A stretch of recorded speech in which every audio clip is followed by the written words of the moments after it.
It's your boy Tru Sounz. Stay True Entertainment, Shelly World ENT. You already know what it is. It's about, I don't know, like 3:30 in the morning where I am, like January 7th. As you can see, I'm looking tired. I hadn't shaved and cut my hair. Real talk, I don't think I've even seen anybody in 2009. No, I haven't seen anybody in 2009. But I figured it's a perfect opportunity to talk to y'all about teamwork. How to build a successful team. See, our Stay True Shelly World team, we're a successful team. We're not even a team. We like a machine. You know what I mean? A machine knows what it's supposed to do and it gets the job done. And that's what we do. But not everybody, you know what I'm saying? It took years to get to that level. You know, you have to weed thing out, like my boy Shell said. You have to weed out the bad. You know, God will bring you the good people in your life as long as you're doing the right thing, the thing you're supposed to be doing. And that's what we do. But I'm going to tell y'all how you build a successful team. I'm going to tell you why we're successful and why we're going to continue being successful. Number one, egos. You can't have egos in your clique. You can't have egos in your team. Egos will kill a team. In our clique, the only time you can have an ego is when you step in that booth on the microphone. When you step in the booth, you know, that's just in music. That's what we do. If you step in the booth and you on that microphone, I believe I'm the best to do it. But when Flo or Shells or T-Shell or whoever gets on the mic, they better believe they the best too, and they do. Everybody on the mic is the best. But when we step out of that booth, there's no ego. You know what I'm saying? Because we all committed to a cause. If you're committed to a cause, you'll put your egos to the side. You know what I mean? Number two, along those lines, everybody got to know their role. People have a hard time accepting, you know, role. People think if you're a role player, that's a bad thing. You know, everybody got a role. Even Jordan had a role. Jordan's role just happened to be, you know, the go-to guy. You know what I'm saying? We got a lot of go-to guys, but while we successful as a team is we got different roles. You know what I'm saying? Everybody the Michael Jordan of what they do. You know what I'm saying?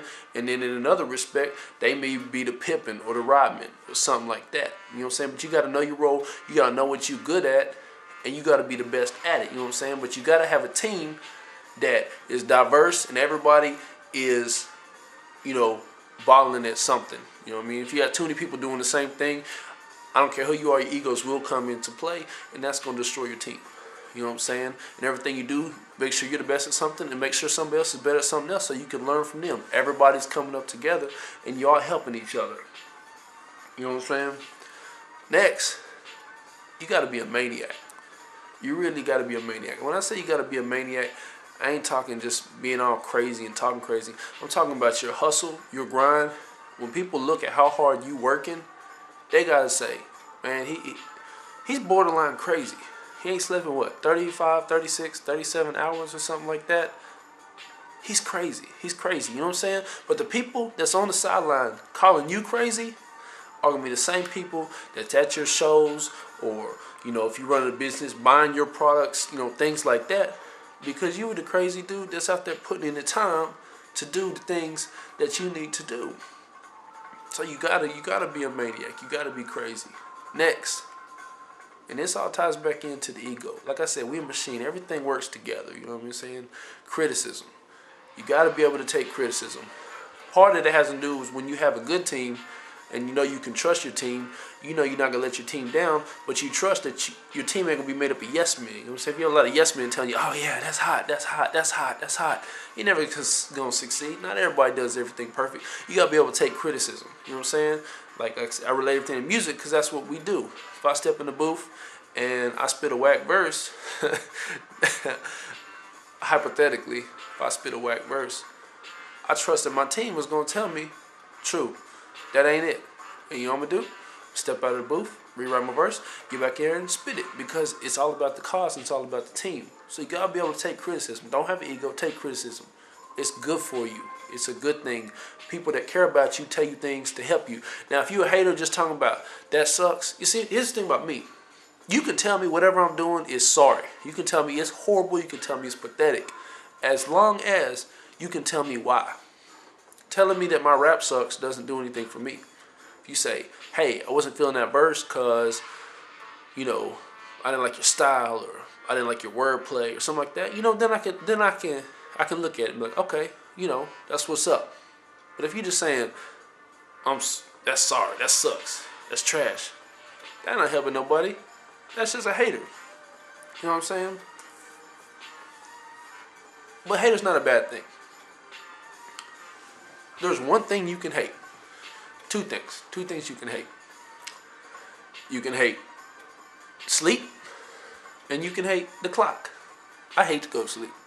I go to sleep as least as I can. My whole team, my whole squad, they go to sleep. They hate going to sleep. You know, like I said, it's 3:30 in the morning. I just talked to Flo. Flo was mixing the song 30 minutes ago. You know, Shells was balling. Shells be in practice day, game day. You know, NFL stuff. Real talk. He'll have 8 o'clock practice, 8 o'clock in the morning where he was, and we'd be at 5 o'clock a.m. his time, 3 hours from when he had to be on the field, in pads, practicing. And we talking about business plan, laying the foundation for what we do. You know why? Hey, we're all maniacs. Yeah, that's crazy. That's crazy. Yeah, you know, people be like, man, Shells, you know, he in the league and he stayed working on the business plan. You know what I'm saying? He believe in something more than just football. You know what I'm saying? Like we all do. We all crazy, but we hate the clock.